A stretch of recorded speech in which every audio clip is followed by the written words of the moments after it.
முடிஞ்சு போச்சு.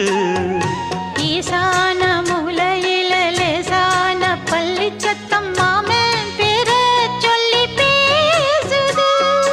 ஆறாத சோகந்தன்ன தீராம சேர்த்து வச்சு ஊரும் சேர்ந்து என்ன ஏசுது.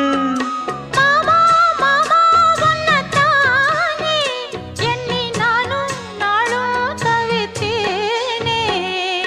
கூண்டுக்குள்ள என்ன வச்சு கூடி நின்ன ஊற விட்டு கூண்டுக்குள்ள போனதென்ன கோலக்கிளியே.